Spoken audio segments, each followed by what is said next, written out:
Joy Shri Krishna. Welcome back to my channel কুন্ডুপিয়া lifestyle 143-তে সবাইকে welcome. পাশে আছে দেদন মাই ফার্স্ট ব্লগে। আর ওই যে ওটা দেখছো ওটা হচ্ছে মামনি, আর পাশে আছে ভাইয়া। থাম্বেল দেখে আশা করে বোঝাই গেছে, তাও আমি বলে দিই, ওই দেখো দেখা যাচ্ছে মায়াপুর। আর আমরা আজকে চলে যাচ্ছি মায়াপুরে। তো লঞ্চে উঠে পড়েছি। এখানে আছে দুই কালারের জল, গঙ্গা আর যমুনা। তো দেখতেই পাচ্ছ লঞ্চে অনেক প্রচণ্ড ভিড় হয়েছে। তো আমি নেমে আবার ভিডিওটা কন্টিনিউ করছি। ওরা তো কমপ্লিট, দাদিভাই আশীর্বাদও কমপ্লিট। এবার চলো দেখে নাও, এই হলো সেই গেট, চৈতন্য মহাপ্রভু জন্মস্থান শিবাস অঙ্গন। তো চলো ভেতরে যাওয়া যাক।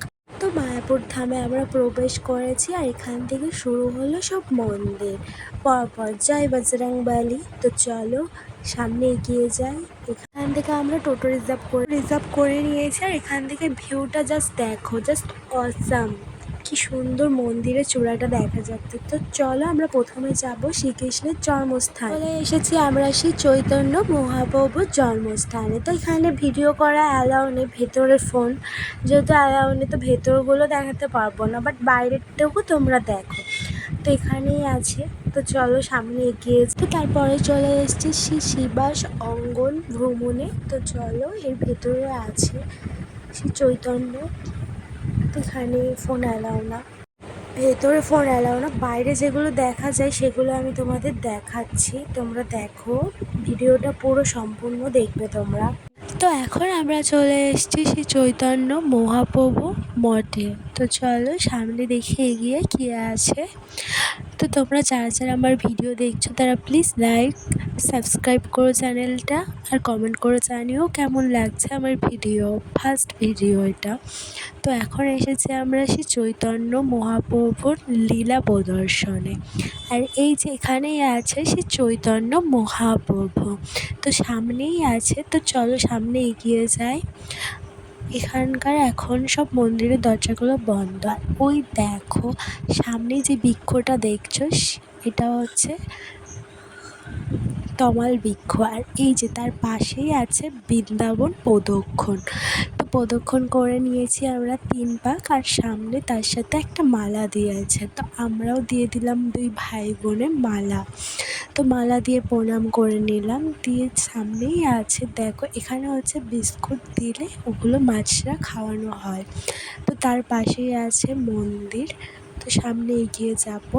দেখো কি সুন্দরভাবে বোঝানো আছে পরপর সে চৈতন্য কীভাবে কী করেছেন না করেছেন। তো তার পাশাপাশি দেখো, এই দেখো ভাই পোজ দিচ্ছে, ও ভেবেছে পিক তুলছে, ফটো তুলছে। তো চলো সামনে এগিয়ে যাব। তো পাশেই ছিল পেঙ্গুইন, এটা হচ্ছে পেঙ্গুইন ভাই। তো সামনে এগিয়ে যায়, এখানে হচ্ছে দেখো। তো চলো সামনে এগিয়ে যাই। আমরা এই মন্দির থেকে বেরিয়ে পড়বো। তো চলো যাওয়া যাক স্কনের দিকে। আমরা মায়াপুর শ্রী চৈতন্য মঠ থেকে বেরিয়ে পড়েছি, আর পাশেই দেখো মামনি ভাইয়াকে পিক তুলে দিচ্ছে। তো আমরা তার পাশের দোকান থেকেই নিয়ে নিলাম তুলসী মালা। মায়াপুরে এসছি, তুলসী মালা নেবো না তাই হয়? তো আমরা গলায় পরে নিয়ে আবার ভিডিওসে ফিরে। গলায় মামনি মালা তো পরিয়ে দিয়েছে, দিলসে বলো রাধে রাধে। বন্ধুরা আবার আমরা বসে পড়েছি টোটোতে, আর ওই দেখো দেখা যাচ্ছে দূরে স্কনের মন্দিরের মাথা। তো চলে এসেছি আমরা, স্কনে পৌঁছে গেছি। আর এই দেখো মেন গেট, 1 নম্বর গেটে। তো চলো এবার যাবো আমরা মন্দিরের ভেতরে প্রবেশ করব। তো চলো যাওয়া যাক মন্দিরের ভেতরে।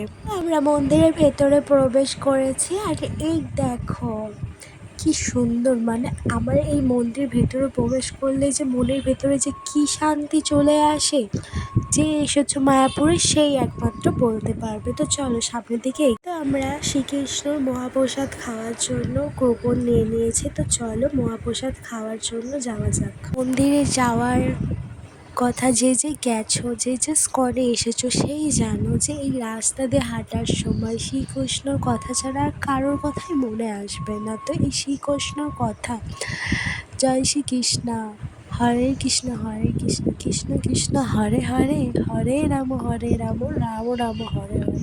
তো চলো এইভাবে এগিয়ে যাই আমরা মহাপ্রসাদ খাওয়ার জন্য। তো মহাপ্রসাদ খাওয়ার জন্য কক্ষে যাওয়ার আগে আমরা লাইনে দাঁড়িয়েছি, আর এই দেখো আমার কুপন। তো চলো কক্ষে গিয়ে আবার ভিডিওতে ফিরে আসছি। তো আমরা এখানে কুপন দিয়ে চলে যাব কক্ষে মহাপ্রসাদ খাওয়ার জন্য। তো চলো যাচ্ছি।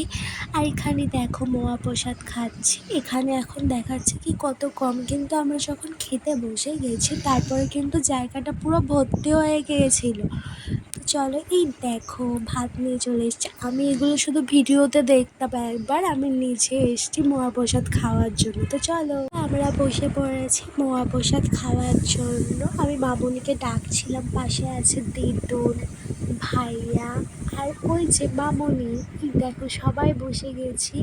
ভাইয়া যে কি করে। তো প্রথমে এখানে আমাদের জলের গ্লাস দিয়ে দিল।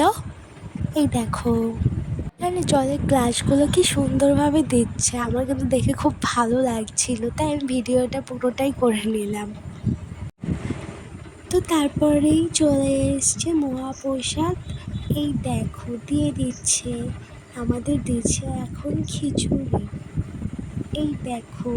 তো চলো মহাপ্রসাদ খেয়ে নিই, খেয়ে তারপরে আবার ফিরে আসছি। তো আমিও মায়াপুরে আসার আগে মহাপ্রসাদের ভিডিও দেখেছিলাম যে মহাপ্রসাদ দিচ্ছে। এই যে চাকাগুলো আছে না, এগুলো গড়িয়ে চলে যাবে, ভাত নিয়ে আসছে, এই ডাল নিয়ে আসছে, মানে মহাপ্রসাদ যেগুলো যা আছে। তো অনেক দেখেছি, তো আমিও আজকে এসেছি, আমি দেখছি নিজে, তাই তোমাদের সাথেও শেয়ার করছি। তো মহাপ্রসাদ খাওয়া তো কমপ্লিট। তো এবার চলো রাধাকৃষ্ণের মন্দিরে যাব। তো চলো যাওয়া যাক। আর মন থেকে বলো রাধে রাধে। তিতুর এখান থেকে কতগুলি বই নিয়ে নিয়েছে। এখানে ছিল গীতা, ছিল মেন যেটা জানা উচিত আমাদের সবার। তো সেই গীতা, যেটা জীবনের সব কিছু জানা যায়, তার সাথে আরও অন্যান্য কতগুলি বই ছিল। চলো এবার এগিয়ে যাওয়া যাক। আছে বলরাম, সুভদ্রা আর জয় জগন্নাথ। তো আমরা দর্শন করে নিলাম। জয় জগন্নাথ। এই মন্দিরে স্কনের ভেতরে ঢুকলে আনাচে কানাচে যেদিকেই যাবে শুধু শুনতে পাবে হরে কৃষ্ণ কৃষ্ণ কৃষ্ণ হরে হরে, হরে রাম রাম রাম হরে হরে। তো এখানে আমরা বসে কিছুক্ষণ সংকীর্তন শুনে নিলাম। আর এই হচ্ছে সেই মন্দির, যেই মন্দিরের ভেতরে প্রবেশ করার পর না কারোর কথার মাথা চিন্তায় আসে না, সব দিকে শুধু শান্তি আর শান্তি। যেখানে হচ্ছে ক্যামেরা অ্যালাউ নেই। তো এই দেখো মন্দিরের পাশেই হচ্ছে যেখানে মহাপ্রসাদ বিক্রি হয়। তো চলো এখন হচ্ছে মন্দির বন্ধ আছে, 4টের সময় খুলবে। তো চলো সামনের দিকে যাওয়া যাক। তো আমরা এবার যাচ্ছি। তো চলো সামনের দিকে যাওয়া যাক। অনেকক্ষণ ধরেই হাঁটছি, আর আকাশের অবস্থাও খুব ভালো না, মেঘ করছে। তো চলো সামনে গিয়ে একটু দেখি বিশ্রাম করার জায়গা, একটু বসবো, তারপরে আবার বাকি মন্দিরগুলো ঘুরে ঘুরে দেখবো। তো চলো যাওয়া যাক। তোরা আর যাওয়া হলো না, এখন বন্ধ আছে, মানে এখন সেই দুপুরবেলা তো এখন বন্ধ হয়ে গেছে, টাইম থাকে একটা। তো চলো আমরা এদিকে চলে এসেছি। কতক্ষণ আর ঘোরা যায়, তো একটুখানি বিশ্রাম নেবো। দেখো ওই জায়গাটায় গিয়ে একটুখানি বসবো, তারপরে আবার বাকি মন্দিরগুলো ঘুরবো। তো চলো যাওয়া যাক ওইখানে। এখন দুপুর 2:30 বাজে, আর আকাশের অবস্থা দেখেছো, ওয়েদারটা কি হয়ে গেছে, মেঘ করেছে কত। তো এখানে বৃষ্টি পড়তে শুরু হয়ে গেছে, আর আমি কি করছি, ঘুরে নিচ্ছি, কারণ কি বৃষ্টিতে ভিজতে খুব যে ভালোবাসি। তো মায়াপুর মানেই জানো শান্তি আর শান্তি, শান্তিময় জায়গা। এটা হচ্ছে মনোরম এক প্রকৃতির মাঝে। তো এখানে বৃষ্টি পড়ছে, তার জন্য আর বুঝতে পারছি না। তো আর এই যেই হচ্ছে ভাইয়ের অবস্থাও ঘুরছে, এই যে জায়গাটা প্রকৃতির মাঝে হারিয়ে যাওয়ার মতো মনোরম দৃশ্য। তাই আমিও দেখো হারিয়ে যাচ্ছি, ঘুরতে শুরু করে দিয়েছি। বৃষ্টি পড়ছে, তো জলের মধ্যে দেখতেই পাচ্ছ, এই দেখো বৃষ্টি পড়ছে, আর এখানে ছিল কতগুলি মাছ। সেগুলো আমি ভাইয়াকে বলছিলাম, ওই দেখ মাছ কত সুন্দর, আর দেখো কি সুন্দর পদ্মগুলো। বৃষ্টির জন্য তো ভালোভাবে ঘোরাও যাবে না, এত বৃষ্টি পড়তে শুরু হয়ে গেছে। তো মাঝখানে ফোন জমা দিয়েছিলাম, তার জন্য ভিডিও করা সম্ভব হয়নি, যেমন হরে কৃষ্ণর সাথে নাচ করা, সেই ভিডিওগুলোও নেওয়া হয়নি, তোমাদের সাথে শেয়ার করতে পারলাম না। তো চলো এবার আবার চলো বাড়ির জন্য রওনা। টোটোতে বসে পড়েছি বাড়িতে যাওয়ার জন্য, তো চলো যাওয়া যাক।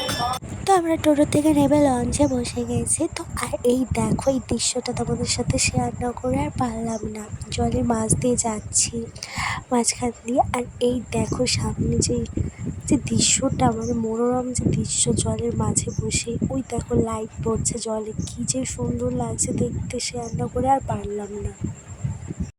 তো আজকের ভিডিওটা এত অবধিই ছিল। ব্লগটা কেমন তোমাদের লাগলো, আর মায়াপুর আমার সাথে এই ভিডিওর মাধ্যমে ভ্রমণ করলে তোমাদের কেমন লাগলো সেটা কিন্তু কমেন্ট সেকশানে জানাতে ভুলো না। তার সাথে বলে দিচ্ছি আজকের ভিডিওটা এত অবধি, লাইক কমেন্ট শেয়ার করে দিও। ততক্ষণের জন্য তোমরা ভালো থেকো, বাই।